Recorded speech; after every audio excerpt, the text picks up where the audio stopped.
নমস্কার বন্ধুরা, আপনারা সবাই কেমন আছেন? আশা করছি আপনারা সবাই অনেক ভালো আছেন। তো এখন আপনারা দেখছেন ভুতুড়ে ডায়েরি 01, সাথে আছে আমি সালমা। তো বন্ধুরা, আজ আমি আপনাদের সাথে একটা ছোট্ট গল্প শেয়ার করব। তো চলুন বেশি কথা না বাড়িয়ে গল্পটা শুরু করা যাক। তো গল্পের নাম হলো কবরস্থানের ভুতুড়ে হাত। পশ্চিমবঙ্গের এক প্রত্যন্ত গ্রাম ছিল, নাম ছিল তার শ্যামপুর। গ্রামের একেবারে শেষ প্রান্তে ছিল এক পুরনো কবরস্থান।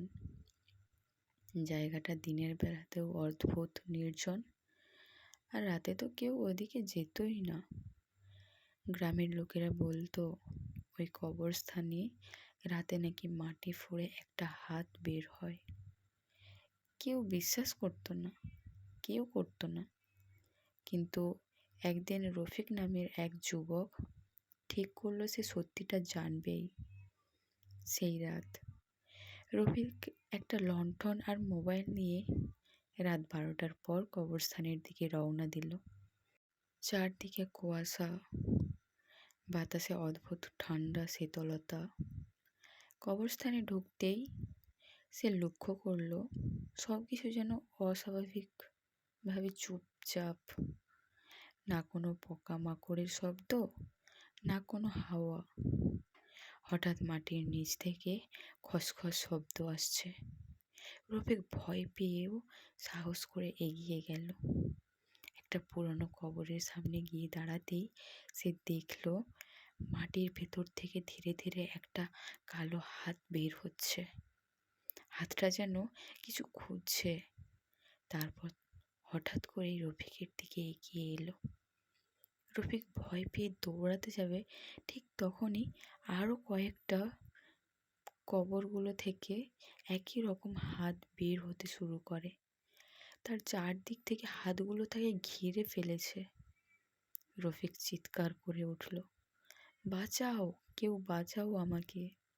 কিন্তু কিন্তু সেই নির্জন কবরস্থানের পাশে তার চিৎকার শোনার মতো কেউ ছিল না।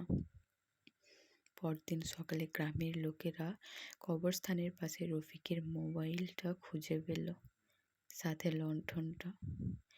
কিন্তু রফিকের কোনো খোঁজ নেই। মোবাইলের ভিডিও চালু ছিল। ভিডিওতে দেখা গেল শেষ মুহূর্তে রফিক চিৎকার করছে। তার মাটির নিচ থেকে অসংখ্য হাত তাকে টেনে নিয়ে যাচ্ছে। ভিডিওটা হঠাৎ করেই বন্ধ হয়ে যায়। তারপর থেকে গ্রামের মানুষরা এখনো বলে রাত হলেই ওই কবরস্থান থেকে আরও একটা হাত বের হয়, আর সেই হাতটা নাকি রফিকের। তো বন্ধুরা, গল্পটা এতটাই। কেমন লাগলো অবশ্যই জানাবেন। আশা করছি আপনাদের অনেক ভালো লেগেছে। ভালো লাগলে অবশ্যই লাইক, কমেন্ট, শেয়ার করবেন এবং ফলো করে পাশে থাকবেন। তো বন্ধুরা, আজ এতটাই। কাল আবার দেখা হচ্ছে নেক্সট কোনো একটা ভিডিওতে।